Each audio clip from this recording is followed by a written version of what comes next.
समय की बात है।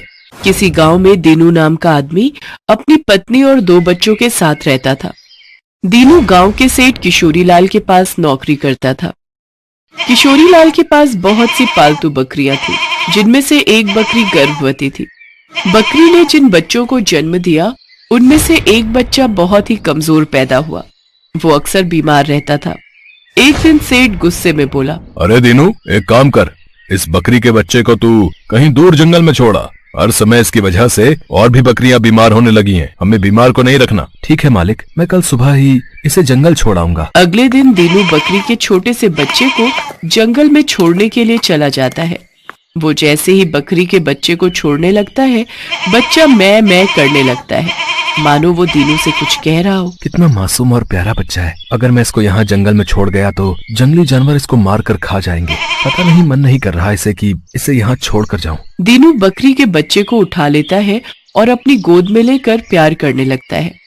बकरी का बच्चा भी दीनू को ऐसे लिपट जाता है मानो उसे कितना प्यार मिल रहा हो। दीनू उसे अपने साथ घर ले आता है। सुनो जी, हम लोग तो वैसे ही इतने गरीब हैं, 2 वक्त की रूखी सूखी रोटी भी बहुत मुश्किल से खा पाते हैं। हम इसका इलाज और देखभाल कैसे करेंगे? शांति, तुम नहीं जानती, जब मैं इसे जंगल में छोड़ रहा था, पता नहीं मेरा मन दर्द से भर आया और इसे जंगली जानवरों के बीच जंगल में छोड़ने का मन नहीं हुआ। इसलिए मैं इसे अपने साथ ले आया। अब जब ले ही आया हूँ तो इसको पालने का इंतजाम भी हो जाएगा। तुम और मैं मिलकर इसकी पूरी देखभाल करेंगे और मुझे यकीन है कि ये कुछ ही दिनों में बिल्कुल ठीक हो जाएगी। सच में ऐसा ही हुआ। दीनू और उसकी पत्नी शांति मिलकर बकरी के उस बच्चे की खूब देखभाल करते थे। धीरे धीरे उनके देखभाल की वजह से कुछ ही महीनों में वो बकरी बिल्कुल ठीक हो गई और बड़ी हो गई। बकरी ने अब दूध देना भी शुरू कर दिया था। सुनो, देखो हमारी बकरी कितना दूध देने लगी है। क्यों ना हम बकरी का दूध बेचना शुरू करें? इससे हमारी अच्छी कमाई हो जाएगी और तुम्हें सेठ की नौकरी भी नहीं करनी पड़ेगी। तुम ठीक कह रही हो शांति। इस बकरी को बचाकर उस दिन शायद मैंने ठीक ही किया। आज हमारे कितने काम आ रही है और हमें इससे कितना प्यार भी हो गया है। ये भी हमें बहुत प्यार करती है। कल से हम इसका दूध बेचकर ही गुजारा करेंगे। मुझे भी अब उस किशोरीलाल की नौकरी नहीं करनी पड़ेगी। वो बहुत निर्दयी स्वभाव का है। अगले दिन से दीनू बकरी का दूध बेचने लगा। दीनू की बकरी बहुत ही अच्छा दूध देती थी, जो कि गांव वालों को बहुत पसंद आता था। धीरे धीरे दीनू का दूध बेचने का काम अच्छा चलने लगा। जब ये बात किशोरीलाल को पता चली तो वो दीनू के पास अपनी बकरी वापस लेने के लिए चला गया। क्यों बे दीनू, मेरी बकरी का दूध बेचकर तू बहुत पैसे वाला बन गया है। तूने मेरे घर नौकरी भी करनी छोड़ दी है। चुपचाप मेरी बकरी वापस कर, वो बकरी मेरी है। किशोरीलाल जी, आपने तो इसे जंगल में छोड़कर आने के लिए दिया था ना। आप तो कब का इसे भुला चुके थे। वो तो मैं था जो मैं इस बेचारी को अपने घर ले आया। आज ये मेरे कारण जिंदा है। मैंने इसकी देखभाल की है। तू ऐसे नहीं मानेगा। मैं पंचायत में ये बात रखूंगा। किशोरीलाल पंचायत में अपनी बकरी वापस लेने की बात कहता है, पर पंचायत का मुखिया दीनू की तरफ था। देख किशोरीलाल, दीनू ठीक कह रहा है। तूने तो इसे बीमार और मरियल समझकर दीनू को इसे जंगल में छुड़ाने के लिए बोला था ना। मैं ठीक कह रहा हूँ ना? है भाई, वो तो दीनू ने ही इसकी देखभाल करके इसे पाल पोस कर बड़ा किया है। अब इस बकरी पर दीनू का हक है। मुझे कोई और रास्ता ढूंढना पड़ेगा। इस बकरी को तो मैं हत्या कर ही रहूंगा। किशोरीलाल गुस्से में वहां से चला जाता है और उसी रात लड़कों को कहकर बकरी को उठवा लेता है। चुपचाप इस बकरी को यहाँ बांध दो, ये यहीं रहेगी। मैं भी देखता हूँ कौन इसे यहाँ से लेकर जाता है। किशोरीलाल बकरी को अपने पास ही रख लेता है। सुनो जी, चलो हम सेठ के घर जाकर अपनी बकरी वापस ले आते हैं। वो कैसे हमारी बकरी को चुरा कर ले गया? उसकी इतनी हिम्मत? शांति, मुझे भगवान पर पूरा भरोसा है। वो हमारे साथ कुछ गलत नहीं होने देंगे। मैं जानता हूँ हमारी बकरी हमारे बिना नहीं रह सकती। वो हमारे पास लौटकर जरूर आएगी। किशोरीलाल के नौकर परेशान हो गए। बकरी बिल्कुल भी दूध नहीं दे रही थी और ना ही कुछ खा पी रही थी। धीरे धीरे बकरी फिर से कमजोर होने लगी और बीमार हो गई। अरे, किस बीमार को उठाकर ले आए? इसे तो वापस उसी दिनों के पास छोड़ाओ। ये बीमार और कमजोर बकरी अगर मेरे पास रहेगी तो बाकी के जानवर भी बीमार हो जाएंगे। इसके पास से कितनी बदबू भी आ रही है। एक काम करो, इसे यहाँ से निकाल कर बाहर फेंक दो। हमें इसकी जरूरत नहीं है। किशोरीलाल के आदमी बकरी को घर के बाहर छोड़ देते हैं। बकरी दीनू के घर का रास्ता जानती थी। वो तो बहुत खुश थी कि वो अपने मालिक के पास वापस जा रही है। दीनू और शांति दोनों आंगन में उदास बैठे थे। तभी उन्हें अपनी बकरी की आवाज आती है और वो खुशी से दौड़ कर देखते हैं। उनके सामने उनकी बकरी खड़ी थी। सुनो जी, हमारी बकरी देखो वापस आ गई है। हे भगवान, किशोरी लाल ने इसकी क्या हालत कर दी, कितनी कमजोर हो गई है। मैंने तुम्हें कहा था किशोरी लाल इसका बिल्कुल भी ध्यान नहीं रखेगा। चिंता मत कर शांति, हमारी बकरी अपने घर आ गई है। अब इसे कोई हमसे नहीं छीन सकता। अब ये हमारे पास ही रहेगी। मैं तो जानता था किशोरी लाल हमारी बकरी को अपने पास नहीं रख सकता। लगता है ये बहुत भूखी है। जाओ तुम इसका खाना ले आओ, न जाने इसने कब से नहीं खाया। अपने घर वापस आकर बकरी बहुत खुश थी। कुछ ही दिनों में वो फिर से बिल्कुल ठीक हो जाती है। कहीं न कहीं अपनों से बिछड़ जाने के कारण वो फिर से कमजोर हो गई थी, पर अपनों से मिलने के बाद फिर ठीक हो गई। उस दिन से वो बकरी दीनू और शांति के पास ही रहने लगी। अपनी बकरी को पाकर दीनू और शांति बहुत खुश थे। सेठ किशोरी लाल भी समझ गया था कि वो बकरी उसके पास नहीं रह सकती, वो सिर्फ दीनू और शांति के पास ही खुश रहेगी।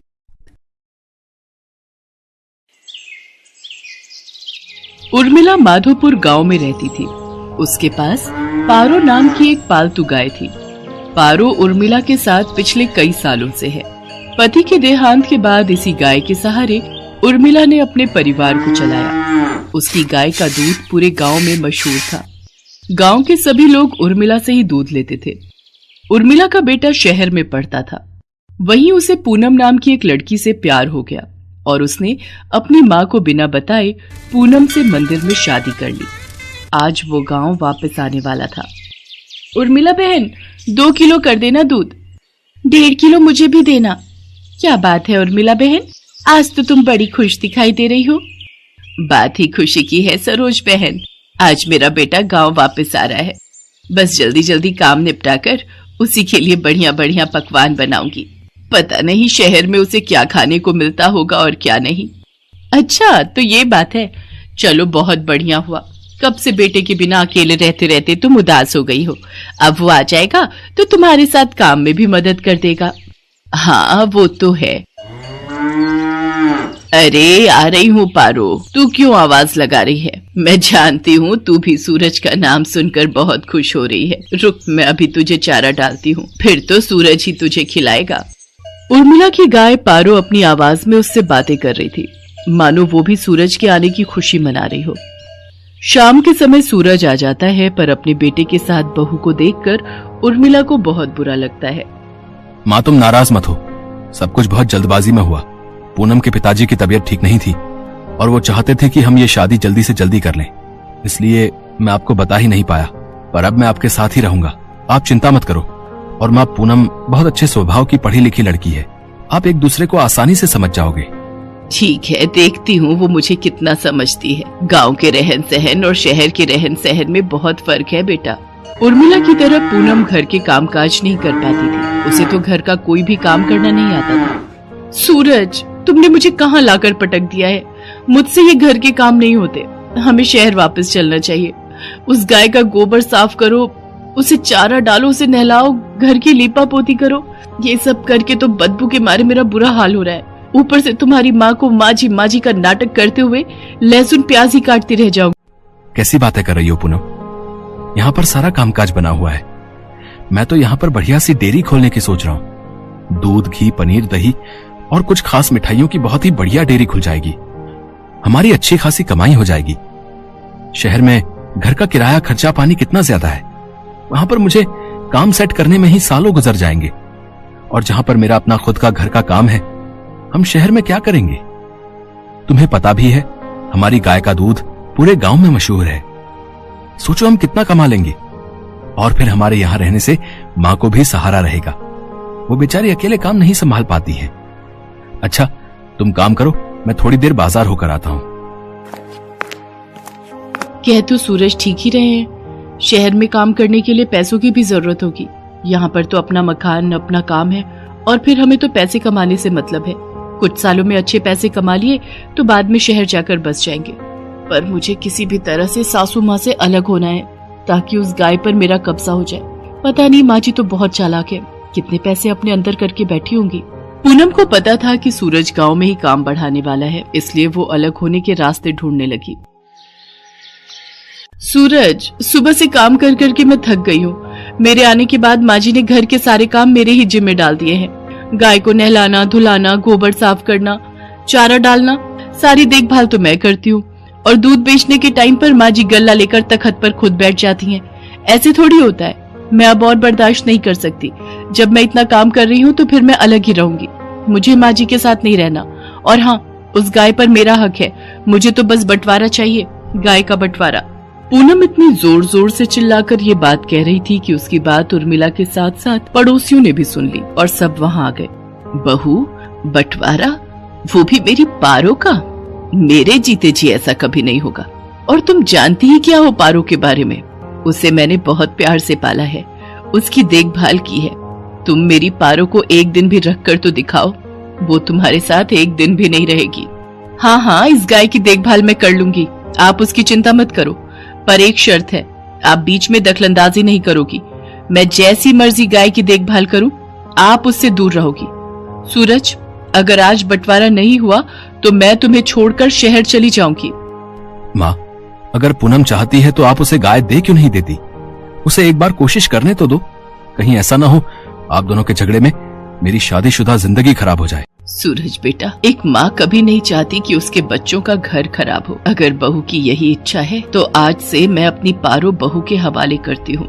उर्मिला बहन, इतने सालों से हम देख रहे हैं पारो को तुमने बहुत लाड प्यार से पाला है। कहीं ऐसा न हो बंटवारे के चक्कर में एक निर्दोष जानवर परेशान हो जाए। सब गांव वाले भी क्या समझाते। पूनम तो बंटवारे की जिद पर अड़ गई थी और ऐसा ही हुआ। गाय अब पूरी तरह से पूनम के हवाले थी। सूरज गांव में डेयरी खोलने की व्यवस्था के काम से शहर चला जाता है। पूनम तो आलसी थी, उसने गाय के प्रति लापरवाही दिखाना शुरू कर दिया। वो सुबह उठकर ना तो गाय का गोबर साफ करती थी, न उसे नहलाती धुलाती थी और न ही उसे समय पर चारा देती थी। इसी कारण गाय के आसपास बदबू फैलने लगी और मक्खियां, मच्छर, कीड़े मकोड़े आने लगे। गाय को समय पर चारा नहीं मिलता था, वो कमजोर हो गई। पूनम सारा दिन सोती रहती और खाती पीती रहती। गाय ने दूध देना भी बंद कर दिया। एक दिन गाय बेहोश होकर जमीन पर गिर गई। ये देखकर पूनम घबरा गई। सूरज उसी समय शहर से आया और वो भी घबरा गया। उसने उर्मिला को आवाज लगाई। उर्मिला दौड़ती हुई अपनी पारो के पास आई और बिलख बिलख कर रोने लगती है। पारो, पारो उठ, देख देख, मैं तुझे आवाज लगा रही हूँ। पूनम, पारो की देखभाल की जिम्मेदारी तुमने ली थी ना, फिर उसका ये हाल कैसे हो गया? मुझे माफ कर दो सूरज, गलती मेरी ही है। मेरे कारण पारो आज इस हालत में है। मैं सचमुच माँ जी की तरह पारो की देखभाल नहीं कर सकी। माँ जी, मुझे माफ कर दीजिए। उर्मिला दौड़कर चारे के पास जाती है और चारे को उठाकर पारो के आगे रखती है। पारो को उर्मिला के स्पर्श का एहसास होता है, वो थोड़ा सा हिलती है। ये देखकर सब खुश हो जाते हैं। उर्मिला अपने हाथों से पारो को चारा खिलाती है। पारो खुशी खुशी ढेर सारा चारा खा लेती है, मानो वो कब से उर्मिला के हाथों से ही चारा खाना चाह रही थी। पूनम को अपनी गलती का एहसास हो जाता है और वो उर्मिला से माफी मांगती है। कुछ दिनों में पारो फिर से ठीक हो जाती है। अब सूरज ने भी गांव में एक बड़ी डेयरी खोल ली थी। धीरे धीरे सब कुछ ठीक हो जाता है और दोनों सास बहू मिलकर पारो की देखभाल करने लगती है। पारो भी अब बहुत खुश थी। Best buddies. Hello friends, thanks for watching this video. अगर आपको ये वीडियो पसंद आया है तो प्लीज लाइक, सब्सक्राइब, कमेंट्स करें इस वीडियो पर और हाँ, शेयर करना भी ना भूलें। और भी मजेदार वीडियो देखने के लिए नीचे दिए गए बेल आइकॉन को दबाएं। देखते रहिए बेस्ट बडीज।